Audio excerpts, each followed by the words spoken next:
கோட்டைக்குள்ளே நுழைந்திருக்க முடியாது. உன்னிடம் எல்லாம் முதல் பிறந்தவை ஒழியாது. மீது குற்றம் சுமத்துகிறேன். என்னவென்று கணக்கில் அடங்காது. எண்ணிக்கை தெரியாத குற்றம். எனக்கு எண்ணிக்கை தெரியவில்லை. அகம் பிடித்தவனை சொல்கிறேன் கேள். உன் நிலத்தில் விழுத்தலுக்கு கிப்சை கொடுக்கவில்லை. எங்கள் பேரரசுக்கு கீழே திரைப்படம் வந்து சேரவில்லை. வெகு காலமாக வரி செலுத்தவில்லை. இந்த பாக்கிக்கெல்லாம் வட்டியும் செலுத்தவில்லை. கிஸ்பி, திரை, வரி, வட்டி. வானம் பொழிகிறது, பூமி விளைகிறது. உனக்கு ஏன் கொடுக்க வேண்டும் கிஸ்பி? எங்களோடு வயலுக்கு வந்தாயா? ஏற்றம் விளைத்தாயா? நீர் பாய்ச்சி நடுவயல் நிறைய கண்டாயா? நாற்று நட்டாயா? களை பறித்தாயா?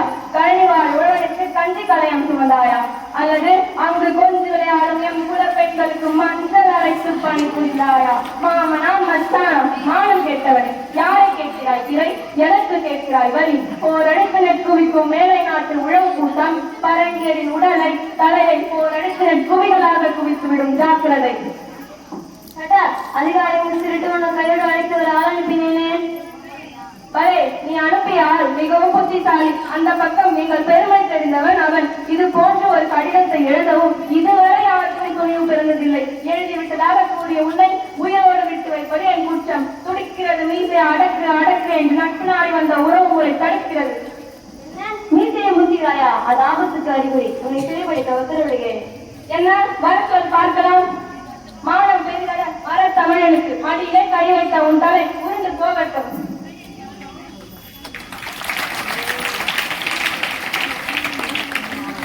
பாக்கி 2 வீரபாரதியை கட்டபொம்மனை கைது செய்தது. வணக்கம் அண்ணா. ஓலைகள் மதிப்பிற்குரிய புதுக்கோட்டை மன்னன் விஜய் ரகுநாத பந்தைமான் அவர்களுக்கு தெற்கு சீமை கலெக்டர் SRN லூசிங்டன் எழுதுவது. தப்பித்து ஓடிய வீரபாண்டிய கட்டபொம்மனும் ஊமத்தோரையும் தங்களது ராஜ்யலில் மறைந்திருப்பதாக எங்களுக்கு தகவல் வந்துள்ளது. அவர்களை உடனடியாக தேடிப்பிடித்து எங்களிடம் ஒப்படைக்க வேண்டும் உங்கள் பொறுப்பு. என்ன? கட்டபொம்மனை நான் பிடித்துக் கொடுப்பதா? வீரன் உத்தமன் நமது நண்பன், அவரை காட்டிக் கொடுப்பது எப்படி சாத்தியமாகும் மந்திரியாரே? மன்னா, நிலைமையை பற்றி சிந்திக்க வேண்டும். மந்திரி தானாதிபதியை தூக்கிவிட்டு அவர் தலை மட்டும் எடுத்து முத்தமில் நட்டு வைத்திருக்கிறார்களாம். கொடுமை, பயங்கரமான கொடுமை.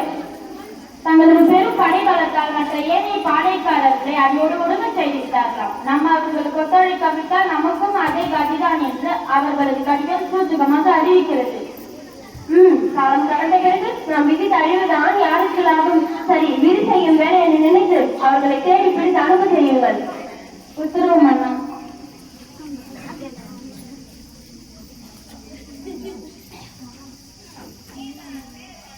காட்சி 3.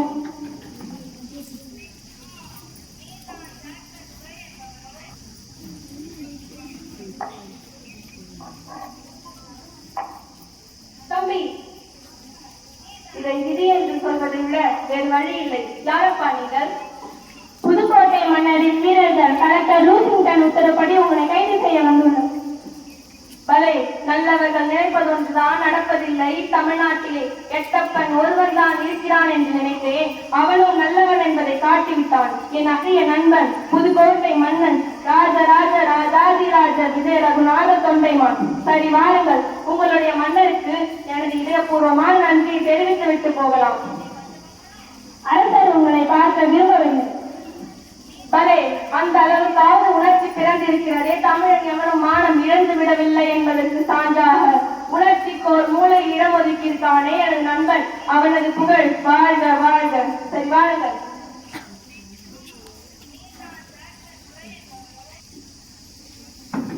காட்சி 4.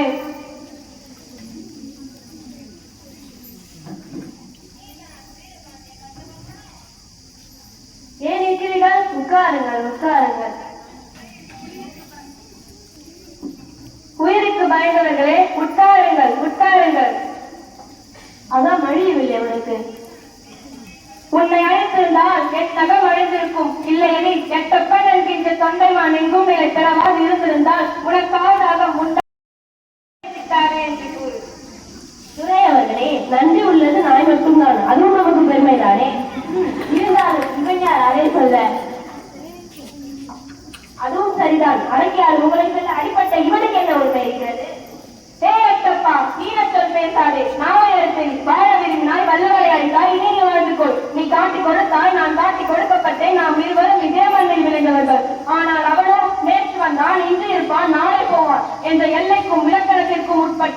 அவன் கத்தியை கண்டு கலங்காது, ஆனால் அவன் கூறுவதை கேட்டு மட்டும் வாழாது.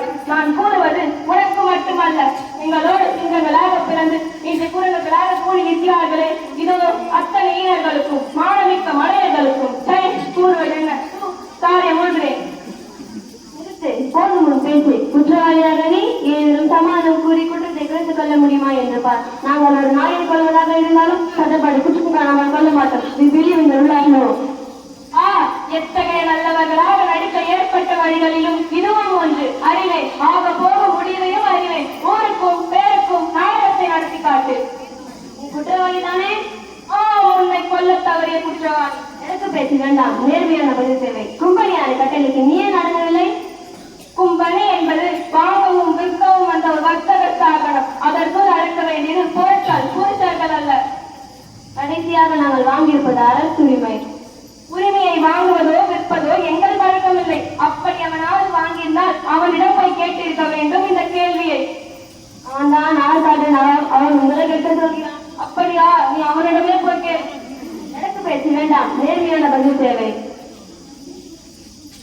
கும்பன் எனக்கு மடக்கு இருமாப்பு ஏழனான் இத்தியாதி மிக மிக அதிகம்.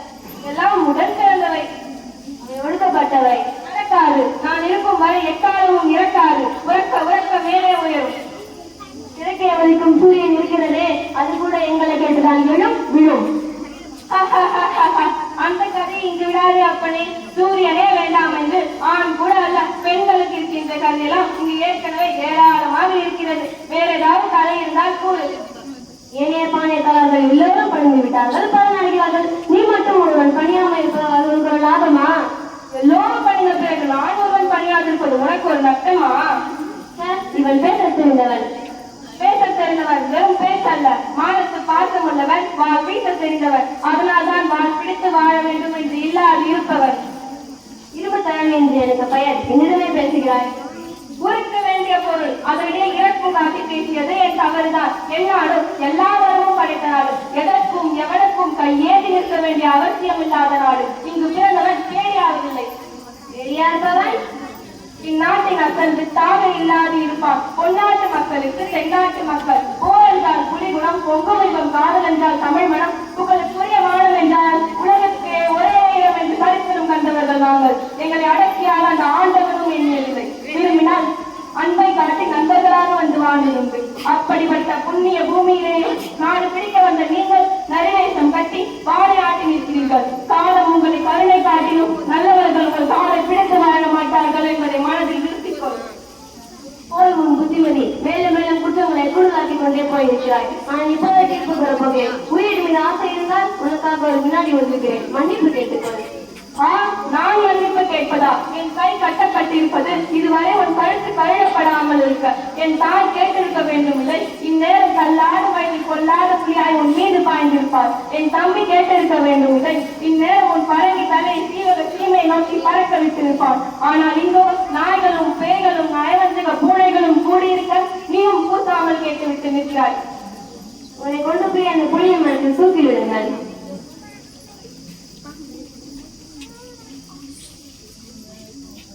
காட்சி 4.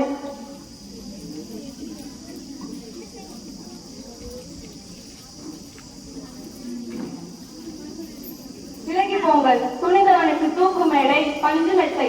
போரிலே உயிரை எழுந்த நாட்டு மக்களோடு நானும் அழிந்திருக்க வேண்டும். கோட்டையை விட்டு வெளியேறி எனக்கு இந்த இழிவு சாவு நல்ல பரிசு. தம்பி, அஞ்சாத சிங்கமே, உன்னை இந்த கடைசி நேரத்தில் காண துடிக்கிறேன். புன்னகை புரியும் தமிழ் மண்ணே, போதல் ஒன்றே எனக்கு வருத்தம்.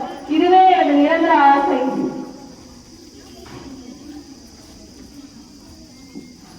ஜெய் ஹிந்த்.